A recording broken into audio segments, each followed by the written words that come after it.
जय भवानी, जय माता दी। कैसे हो आप सब? लास्ट वीडियो में हमने शनि के बारे में बहुत अच्छी पढ़ाई की थी। आज हम चंद्र की अच्छी पढ़ाई करेंगे, है ना? चंद्र को समझेंगे। नॉर्मली मैंने देखा है कि चंद्र जब उच्च का होता है, चंद्र उच्च होता है टॉरस, वृषभ राशि में। But Taurus moons often make the mothers very dominating, very independent as well. वहीं पे जब चंद्र डेबिलिटेटेड हो जाते हैं, निश्चय के हो जाते हैं, स्कॉर्पियो राशि में आ जाते हैं, तो हम देखते हैं ना, mothers normally struggle a lot in their life. Single mothers होती है, किसी ना किसी तरीके का एक चैलेंज जो है उनसे वो जूझती रहती है लाइफ भर, लॉन्ग टर्म के लिए। Right, mothers life is not very very good. Health wise आप बोल सकते हो, प्रोफेशनल लाइफ आप देख सकते हो। तो single mothers really trying to make ends meet is what we see. Libran moons, अगर मून लिब्रा में है तो this makes the mother very very seek for security, financial security. बहुत ज्यादा अपने बच्चों पे जो है निर्भर रहेंगी for emotional security, financial security as well. But खास करके जो है फाइनेंशियल सिक्योरिटी का देखा गया है। सैलरी का क्या किया? सैलरी कहीं अच्छी जगह पे इन्वेस्ट किया कि नहीं? What about the property? घर कब खरीदोगे? यू नो, बहुत ज़्यादा एक्सपेक्टेशन जो है फाइनेंशियली अपने बच्चों से होता ही है। लिब्रन मून अगर किसी के कुंडली में है। एरीज मून अगर हम देखते हैं तो this calls for some very bold mothers, right? Mothers are very bold, very independent. They are like the trend setters आप बोल सकते हो, unconventional, not your very traditional mother. Moon का ऐसा बोलते हैं ना कि the mother will have a dual life. और भी बहुत से एनालॉजीज होते हैं, बट ये एक बहुत ही सिंपल सा मैं बोल सकती हूँ बिगिनर्स लेवल का एक तरीका होता है किसी के मदर के लाइफ के बारे में, उनके पर्सनल ट्रेट्स के बारे में जानने के लिए एक अच्छा एक तरीका होता है। देखिए, जितने भी जातक जिनके कुंडली में फर्स्ट हाउस में मून है, अपने फेस को लेके और अपने लुक्स को लेके बहुत सेंसिटिव होते हैं। मतलब normally they are sensitive, but they are very sensitive when it comes to the way they look, their attire and what other people think about how they look, how they appear. तो अगर आपने कहीं किसी को ऐसे बोल दिया, अरे आज आप अच्छे नहीं लग रहे हो, you really need to mind your words because they are very sensitive when it comes to their personality. नहीं, सिर्फ पर्सनैलिटी आप सिर्फ उनके कपड़ों को मत समझना। पर्सनैलिटी एक ओवरऑल पर्सनैलिटी होती है। The way the person walks, the way the person talks, everything right about a person. तो जो पर्सनैलिटी है ना, बहुत ज्यादा एक सेंसिटिव इशू है moon in the first house में। एक राउंड सा चेहरा होता है, पराशर जी कहते हैं राउंड सा चेहरा होता है, एक्सप्रेसिव चेहरा होता है। जो भी अंदर चल रहा है सब कुछ दिख जाता है। Very transparent you can say. बड़ी बड़ी आंखें होती है, सॉफ्ट सॉफ्ट सा फेस होता है, बड़ी बड़ी, बड़ा चार्मिंग सा एक फेस होता है, very Moody temperament. Long life होती है ऐसे जातक की, अगर मून अफ्लिक्टेड ना हो तो। वेरी फियरलेस, है ना, डरते नहीं है। Easily affected by the environment, excellent intuition, या अमेजिंग इंट्यूशन। अगर मून फर्स्ट हाउस में और मान लो कैंसर में है, अगर कैंसर एसेंडेंट है, दिस गिव्स अमेजिंग इंट्यूशन। इनको कोई डिवाइसेस, कोई टूल्स की जरूरत नहीं है, ये चलता फिरता स्पिरिचुअल टूल है। मंत्र साधना एक चीज है जो ऐसे लोगों को करनी ही करनी चाहिए। These people can open up to psychic abilities very fast. Moon जहां पे भी आता है ना, बहुत मूडीनेस लाता है, वहां पे स्टेबिलिटी नहीं हो सकती। Moon is water, right? The element is water. तो एक समानता आना उस घर में बहुत डिफिकल्ट है। तो सेकंड हाउस में मून आ गया जो मनी हाउस है, तो फाइनेंशियल स्टेबिलिटी जो है वो एक इशू हो जाती है, बिकॉज मून मूडी है। फाइनेंशियल हेल्प जो आ रहा है मदर की साइड से बहुत आ रहा है। खुद के पैसे को एक जगह पे सेव करके रखना एक बहुत बड़ा चैलेंज है मून इन सेकंड हाउस। अब देख लेना मून के साथ कौन है। अगर मून के साथ सैटर्न आ गया तो बहुत ही अच्छा है, फिर तो कोई प्रॉब्लम नहीं है। इमोशंस पे भी बहुत अच्छा एक कंट्रोल है, और फाइनेंसेस पे भी, ओवर स्पेंडिंग पे जो है बहुत अच्छा एक कंट्रोल आ जाता है अगर सैटर्न आ गया वहां पे। देख लेना, अगर मून सेकंड हाउस में डेबिलिटेटेड है, वृश्चिक राशि में है, स्कॉर्पियो में है, तो यहाँ पे जो है गेम चेंज। ठीक है, मतलब पैसे बिल्कुल भी नहीं ठहर रहे हैं, खर्च हुए जा रहा है, खर्च हुए जा रहा है, खर्च हुए जा रहा है। ठीक है, इसकी एक बहुत अच्छी रेमेडी है, मुझे कमेंट करके बताना, मैं आपको रेमेडी बताऊंगी। तो सेकंड हाउस का मून जो है पैसों को बेसिकली रुकने नहीं देता। ठीक है, तो इसलिए हम नॉर्मली बोलते हैं सेकंड हाउस मून जब भी आपके पास कुछ पैसे आते हैं, अगर आप बिजनेस करते हो, इट्स बेटर कि आप आपके पैसों को किसी और के अकाउंट में डाल दो। आपके नाम पे पैसे आ गए, आपके अकाउंट में पैसे आ गए, तो वो ठहरने वाले नहीं है, ठीक है? Makes you a spendthrift also. Moon अगर अच्छा बैठा है सेकंड हाउस में, तो आप देखना फैमिली बड़ी वेल्दी होती है लोग, I just missed out on this. Um, third house moon की बात करते हैं, जब मून थर्ड हाउस में आता है, तो यहाँ पे अगर मून सैटर्न के साथ बैठा है, मैंने सैटर्न वाले एपिसोड में भी ये कहा था आपसे कि सैटर्न और मून विषयोग बनाता है। अगर ये थर्ड हाउस में आ जाता है ना, तो कहीं न कहीं सिबलिंग के साथ एक बहुत ही एक इमोशनल एपिसोड, मैंने तो देखा है early death of a sibling देखा है, या सिबलिंग का बहुत जल्दी कहीं और चले जाना, जिसका एक इम्पैक्ट जो है नेटिव पे वो लाइफ भर रहता है, लॉन्ग टर्म रहता है, एकदम से एक डिटैचमेंट आ जाता है अपने सिबलिंग के साथ किसी कारण। एकदम से कुछ बीमारी हो गई and you lost your sibling, right? तो मून सैटर्न का थर्ड हाउस में जो है बहुत एक इट्स बैड, स्पेशली डेबिलिटेटेड अगर मून बैठा है, तो ये बहुत एक बैड इवेंट जो है आपके लाइफ में आपके सिबलिंग के साथ होता है। नॉर्मली थर्ड हाउस में जब आते हैं तो हम देखते हैं कि बहुत ज़्यादा कंजूस होता है पैसे के मामले में, ठीक है? फंड्स के मामले में बहुत ज़्यादा कंजूस होता है। आपके नेबर में हो सकता है शिव मंदिर जो है, डेफ़िनिटली हो। माँ के लाइफ में हार्डशिप्स, थर्ड हाउस में है ना, बहुत ज़्यादा जो है करेज दिखाने की ज़रूरत पड़ी होती है। Very challenging life of the mother. She has to really, really every step of her life she has to really, really fight. Health हो, पैसा हो, शी हैज़ टू फाइट। पैसे बनाने के लिए, है ना? हेल्थ को लेके डिपेंड करता है कौन-सी राशि है वहाँ हाउस में। फोर्थ हाउस का मून देता है आपको हर तरीके का सुख। घर, प्रॉपर्टी, अच्छा reputation, everything is really good in the fourth house है क्या? देखो ना आप, फोर्थ हाउस आपके कम्फर्ट का है, आपके रिलैक्सेशन का है, आपके घर का है, जहाँ पे आप सबसे ज़्यादा सेफ फील करते हो, सेफ्टी, सिक्योरिटी, है ना?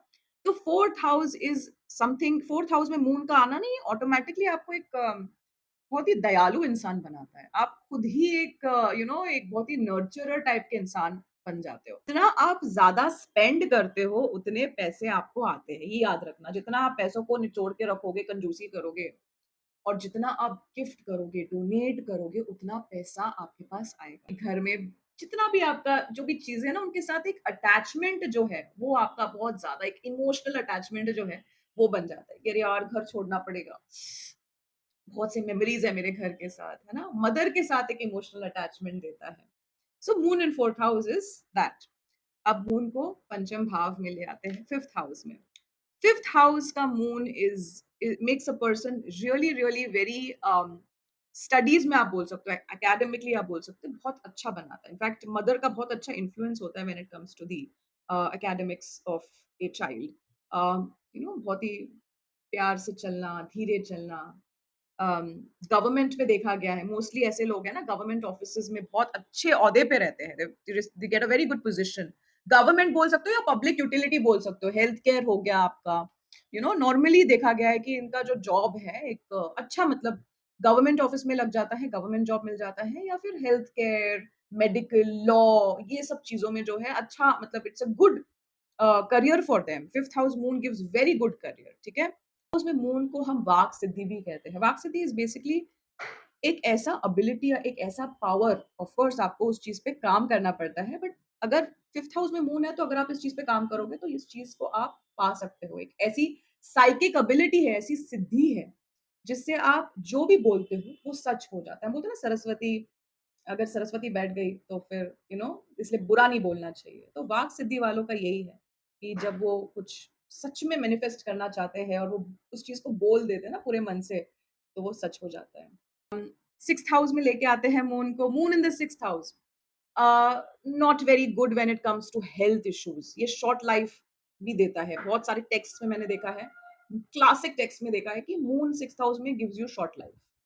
अब ये एक बहुत ही एक सुपरफिशियल लेवल का हो गया, आपको और भी बहुत सारे फैक्टर्स देखने होते हैं, बट बोलने का मतलब है कि हेल्थ कंसर्न्स जो है वो बहुत देखने में आया है। मतलब नॉर्मली एक इमोशनल हेल्थ जो है, वही आपके फिजिकल हेल्थ को डिस्ट्रॉय करता है। मून इन 6th हाउस आप देखना। इसलिए इमोशनली अगर आप कंट्रोल कर लो अपने आप को, ज़्यादा ओवरथिंकिंग, ज़्यादा एंग्जायटी और ज़्यादा डर में ना जी के थोड़ा चिल हो जाओ अपने लाइफ में, तो आपका हेल्थ भी वहीं पे बेटर होने लगता है। आते हैं 7th हाउस में। 7th हाउस में तो बहुत ही ब्यूटीफुल सी वाइफ देता है ये, अगर मेल चार्ट है। वेरी फेथफुल वाइफ, है ना? बहुत ज़्यादा अ, पूजा-पाठ करने वाले, है ना? पार्टनर मिलते हैं। The more you respect your wife, देखो मून जब सप्तम भाव में आ गया, 7th हाउस में आ गया, आपके पार्टनर वाले घर में आ गया, आप जितना अपने वाइफ को रिस्पेक्ट करोगे, वैसे भी वाइफ को रिस्पेक्ट करना चाहिए, but moon in 7th house बोलता है कि जितना आप आपके वाइफ को रिस्पेक्ट करोगे ना, उतना आपकी जो है, आपके लाइफ में बढ़ोतरी होगी, ग्रोथ होगा, एक्सपेंशन होगा। आपके वेल्थ वाइज़ देखो, हेल्थ वाइज़ देखो, आपके ओवरऑल लाइफ में अगर आप एक चेंज देखना चाहते हो ना, स्टार्ट रिस्पेक्टिंग योर वाइफ। जहाँ पे मून इन 7th हाउस वालों ने रिस्पेक्ट करना चालू किया एंड स्पेशली शिव पूजा। अगर आप मैरिड हो, आपके पार्टनर के साथ जो है आप शिव अभिषेक कर सकते हो। It it will prove amazing for you. It's the best remedy for moon in the 7th house. अपने पार्टनर के साथ शिव पूजा करना या शिव वंदना करना, शिव के टेम्पल्स में जाना, बहुत अच्छा पैसा शादी के बाद जो है आप देखोगे बहुत अच्छा पैसा आता है। मून जब 8th हाउस में आता है, again not very good for health issues. बहुत ज्यादा डिप्रेशन देता है, बहुत ज्यादा ओवर थिंक कराता है। It's very important for you to work. आप घर पे अकेले रहोगे, जितना आप कुछ नहीं करोगे उतना ये आपको दिक्कत देगा। मून इन 8th हाउस मैंने देखा है डिसीज, क्रोनिक इलनेस, अगर यहाँ पे सैटर्न आ गया तो लॉन्ग टर्म के डिसीजेस देता है, एडिक्शंस देता है। ये मैंने मेरे सैटर्न वाले एपिसोड में भी बताया था। तो Saturn, moon in 8th house, you have to be very careful. If Saturn is there then you have to be very very careful. अब मून जिसके साथ आता है वो उस तरीके का हेल्थ इशू देता है। Suppose moon is your liquids in the body, right? Moon is your blood, the fluids in your body. And जब ये अगर मार्स के साथ बैठ गया तो खून की कमी, थैलेसीमिया, मून विद मर्क्यूरी आप देखोगे तो न्यूरोलॉजिकल डिसऑर्डर्स होते हैं, खून नहीं पहुंच रहा है ना। तो moon is basically the blood, the fluids in your body. और ये जब 8th हाउस में आता है और जिस प्लैनेट के साथ कंजंक्ट करता है, ये बहुत कुछ बताता है हेल्थ इश्यूज के बारे में, ठीक है। In fact moon in 8th house and 12th house, ये दोनों ही बहुत ज्यादा ना एक मेंटल स्ट्रेस देता है। अननेसेसरी एक overthinking, mothers health is something that really needs to be taken careful consideration की बहुत जरूरत है मदर्स हेल्थ को लेकर। स्लीप इशू, स्लीप साइकिल हमेशा बिगड़ना, बहुत ज़्यादा एंग्जायटी, छोटी-छोटी चीज़ों को लेके ना बहुत ज़्यादा इश्यूज़ बनाना, बिकॉज़ दिमाग, see moon is your mind, दिमाग नहीं है, moon is your mind, moon is your मन, moon is not your intellect. Moon is जहाँ पे आप बहुत ज़्यादा चीज़ों को आप इमेजिन कर रहे हो। आप इमेजिन क्यों कर रहे हो? आपके सेंसरी ऑर्गन्स की वजह से। आपको जो भी दिख रहा है, जो भी आप सुन रहे हो, जो भी आप फ़ील कर रहे हो, है ना? This is basically your sensory organs. तो मून अगर 8वें घर में चले जा रहा है, तो ये क्या हो रहा है? आप कंट्रोल नहीं कर पा रहे हो। It's it's a dark place. तो आपके सेंसरी ऑर्गन जैसे डार्क प्लेस में है ना? तो आपको बहुत ज़्यादा ट्रेनिंग की ज़रूरत है। और मून जब 8th हाउस में चला गया, आपका मन 8th हाउस में चला गया, तो सब कुछ बहुत ही सडन हो रहा है, बहुत ही अनएक्सपेक्टेड वे में हो रहा है। तो आप इमोशनल डिसीजंस भी कैसे ले रहे हो? बहुत ही सडनली ले रहे हो, बहुत ही अनप्लान्ड वे में ले रहे हो, जिसकी वजह से जो है इम्पैक्ट आपके लाइफ में पड़ रहा है। तो इट्स वेरी इंपॉर्टेंट कि 8th हाउस में जब मून आ रहा है ना, तो बहुत मेजर डिसीजंस जो लाइफ के हैं ना, उसको बहुत ही ज़्यादा सोच के करने वाली चीज़ है ये 8th हाउस का moon. 12th house is beautiful house, but moon का यहाँ पे आना आपको बहुत अकेलापन देता है। इनफैक्ट बहुत सारे फॉरेन ट्रैवल्स भी देता है, आपको बहुत अच्छा ट्रैवल कराता है। यहाँ पे अगर सैटर्न आ गए, विष योग बनाता है वापस, and very very good source of money, foreign clients, foreign lands involved, exports, MNCs, foreign MNCs, है ना? तो ये सब जब हो रहा है, तो पैसे भी आपको वो फॉरेन से ही दे रहा है। बट अकेलेपन का भी कारक है। House is a place where you are alone. It's representing your sleep. जब हम सोते हैं, जब हम सपने देखते हैं, हम अकेले होते हैं ना, हमारे साथ कोई नहीं होता। हमारे नींद में, हमारे सपनों में कोई नहीं होता। It is a place where you are completely alone. It is a place where you realize कि ये सब एक माया जाल है। मैं आज अकेले आया हूँ और मैं कल अकेले ही जाऊंगा, मेरे साथ कोई नहीं आने वाला। तो आज जो मैं इतना चिंता कर रहा हूँ सब चीज़ों के बारे में, रिलेशनशिप्स के बारे में, पैसों के बारे में, एंडलेस थिंग्स के बारे में, छोटी से छोटी चीज़, बड़ी से बड़ी चीज़, सबके बारे में, ये सब चीज़ें टेम्परेरी हैं। तो 12th हाउस एक ऐसी जगह, से मोक्ष का घर भी कहते हैं ना, क्यों कहते हैं? क्योंकि एक ऐसी जगह है जब आप वहाँ पे तभी खुश रहोगे, जब आप इस रियलिटी को समझोगे कि आप अकेले हो, यू आर अलोन। तो आदमी जितना स्पिरिचुअल होता है और मटेरियलिस्टिक चीज़ों से कट जाता है, 12th हाउस उतना वो हार्नेस कर पाता है, उतना खुश रह पाता है। इमोशनली, फिज़िकली, मेंटली जितना मटेरियलिस्टिक इन्वॉल्व्ड हो इस वर्ल्ड में, उतना आपको दिक्कत देगा। Moon in 12th house is pushing you to the reality, to understand the reality. इस illusion को समझो, इस मायाजाल को समझो, है ना? आप यहाँ पे आए हो, बट इस जगह से अटैच नहीं होना है, इमोशनली अटैच नहीं होना है। सो बहुत बहुत ज़्यादा इम्पोर्टेंट है। Meditation is one of the most effective things I would say. अगर आपके 12th हाउस में मून है, आप मेडिटेशन करना शुरू कीजिए, बिकॉज़ सैटर्न एंड मून विष योग है और इस पॉइज़न को आप ही निकाल सकते हो, ठीक है? अब चंद्र को 9th हाउस में लेके जाते हैं। 9th हाउस हमारे बिलीफ सिस्टम का है, हमारे फिलॉसफिकल थिंकिंग का है। हम क्या-क्या सोचते हैं, हम क्या-क्या बिलीव करते हैं। अम, कितने स्ट्रिक्ट है हम हमारे बिलीफ सिस्टम को लेके, ये 9th हाउस दर्शाता है। भाग्यस्थान है ये, हमारे फॉर्च्यून को दिखाता है। 5th एंड 9th हाउस का कनेक्शन सब कुछ सॉल्व कर देता है। बट आज हम मून की बात कर रहे हैं, moon in 9th house. Normally this is a very good placement, बहुत अच्छा वेल्थ देता है, फैमिली देता है, किसी भी तरीके का दुःख unless moon is afflicted, but moon in 9th house normally बहुत ही अच्छे इफेक्ट्स देता है।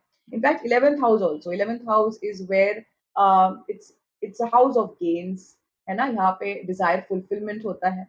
तो मन अगर गेम्स वाले घर में चले गया या डिजायर फुलफिलमेंट में चले गया, मतलब इमोशनल है ये व्यक्ति जो है, अपने गोल्स और डिजायर्स को लेके बहुत ज्यादा इमोशनल है। और अगर इमोशंस को आपने अच्छे से काबू कर लिया तो ये बहुत ही अच्छा प्लेसमेंट है।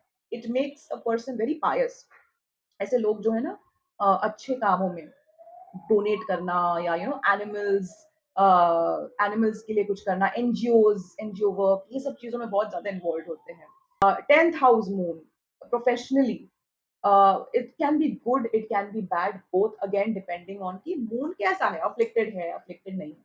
अगर मून 10th हाउस में बहुत अच्छा बैठा है तो it's very good for your profession. Actually this makes you emotionally intelligent, आप बहुत ज्यादा इमोशनली मैच्योर्ड होते हो। बट यहीं पे अगर 10th हाउस में मून आपका निच जगह होके बैठा तो प्रोफेशनली जो है, एक इट्स अ वेरी आप बोल सकते हो प्रोफेशनली आपके लिए बहुत चैलेंजिंग होगा। बॉसेस आपको ऐसे मिलेंगे, सीनियर्स आपको ऐसे मिलेंगे, आपके जो करियर डिसीजंस है आप ठीक से ले नहीं पाओगे, बिकॉज मून यहाँ पे खराब बैठा है। और कहाँ पे बैठा है? आपके कर्म वाले घर पे बैठा है ना? यहाँ पे सबसे ज्यादा तो हमारे actions and deeds 10th house में होते हैं। तो प्रोफेशनली जो है, moon in the 10th house को अच्छा नहीं माना जाता है। तो इसी के साथ हमारे 12 भाव में चंद्र कहाँ, कैसे, क्या कंजंक्शन, किस तरह के इफेक्ट्स देता है, ये सब हमने डिस्कस किया। मिलते हैं हमारे नेक्स्ट वीडियो में, तब तक के लिए जय भवानी, जय माता।